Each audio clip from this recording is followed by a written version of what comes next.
안녕하십니까. 세상을 읽어주는 남자 이상훈입니다. 오늘은 유럽이 삼성의 안전판이라는 주제로 한 말씀 드리겠습니다. 요즘 칩 시장의 하두 중 하나는 내년에 삼성 2나노 파운드리에서 제작된 엑시노스 2600이 전망대로 갤럭시 S26 시리즈에 무난하게 탑재될지 여부입니다. 이미 각종 외신에서는 루머가 쏟아지고 있는데요. 삼성은 그간 고급 칩셋에서 퀄컴 의존도가 크게 증가해 왔습니다. 갤럭시 S23 시리즈만 해도 퀄컴 칩셋을 독점적으로 사용했었죠. 엑시노스 2300을 출시조차 못한 데 따른 결과였습니다. 특히 폴더블 폰은 스냅드래곤 전용으로 남아있다가 이제야 갤럭시 Z 플립 7에 엑시노스 2500이 처음으로 탑재됐습니다. 아시다시피 엑시노스 2500은 3나노 수율 저조로 갤럭시 S25 시리즈에 탑재되지도 못하다가 뒤늦게 폴더블 폰에 명함을 올린 것입니다.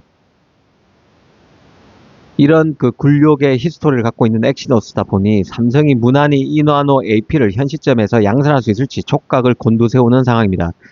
갤럭시 S26의 경우는 S26 프로 그리고 플러스 울트라 모델이 출시될 예정입니다. 외신을 종합해보면 대략적으로 일종의 기본 모델인 갤럭시 S26 프로와 플러스 모델에 엑시노스 2600이 탑재되고 S26 울트라에는 퀄컴 칩이 단독 탑재될 가능성이 가장 많이 거론되고 있습니다. 특히 눈에 띄는 대목이 바로 칩셋별, 지역별 칩셋 배치 예상도인데요. 대부분의 매체가 하나같이 엑시노스 2600의 탑재 가능성이 가장 높은 지역으로 유럽을 꼽고 있습니다. 일본은 한국도 엑시노스 2600을 거론하지만 미국과 중국은 하나같이 퀄컴 칩인 스냅드래곤 8 엘리트 5세대 칩 탑재를 유력하게 보고 있습니다. 사실 칩 배치 같은 경우는 변수가 많습니다. 칩의 제조량과 맞물리는 수율이 어떨지가 중요하고 또 소비자가 여러 제품 기능 중에 어떤 변수에 민감하느냐도 중요한 변수로 꼽힙니다. 그런 관점에서 보면 유럽이 항시 엑시노스 칩의 우선 탑재 지역으로 꼽히는 데는 별스런 이유가 있을 것이라는 점을 의식적으로 생각해 볼 필요가 있습니다. 이 보기에 따라서는 유럽이 삼성이란 브랜드에 전 세계 어떤 나라보다 더 우호적인 것 같기도 합니다. 그런데 유럽이 엑시노스를 선호하는 이유를 따져보면 여러 원인이 충첩되어 있음을 알 수 있는데요. 특히 유럽이 결과론적으로 삼성 파운드리의 안전판이 되고 있다는 생각마저 듭니다. 이런 점을 천천히 짚어드리겠습니다. 일단 유럽 시장이 엑시노스에 더 간대한, 더 우호적인 것은 단순히 IT 민감도가 유럽이 더 낮아서가 아닙니다. 그보다는 특허 비용 절감, 그리고 퀄컴 애플 등 미국 칩의 독과점에 대한 우려, 그리고 칩 성능보다는 폰의 브랜드, 디자인에 민감한 소비 성향 등이 다 맞물린 결과입니다. 특히 유럽 내에서 퀄컴의 모덴 그리고 통신 특허 사용 비용은 미국이나 아시아보다 훨씬 더 비싼 것으로 악명이 높은데요. 삼성 입장에서 보면 유럽 시장에서 퀄컴 칩을 탑재하게 되면 이 퀄컴의 비싼 로열티를 지불해야 되기 때문에 이 자체 칩 엑시노스 쓰는 게 비용이 더 효율적입니다.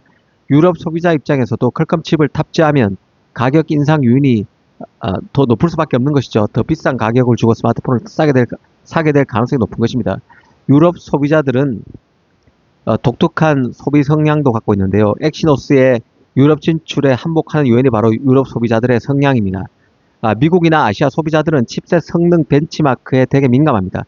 하지만 유럽인들은 카메라 품질, 배터리 수명, 브랜드 이미지를 더 중요하게 보는 경향이 강합니다. 이 때문에 삼성도 유럽에서는 칩셋보다는 전체적인 사용자 경험, 그리고 하드웨어 완성도를 중심으로 마케팅하는 경우가 더 많은데요. 즉 엑시노스라도 다른 부분에서 충분히 만족을 줄 수 있다는 판단이 있다는 얘기입니다.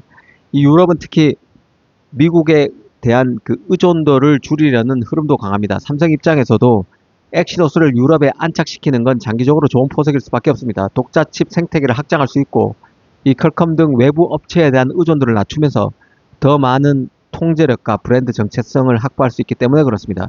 유럽 소비자들은 칩 성능 이슈에도 한국이나 미국만큼 집단적 반발은 덜한 편인데요. 실제 과거 S20과 S21 사태 때도 엑시노스가 문제를 일으켰지만 유럽에서는 크게 반발이 없었습니다.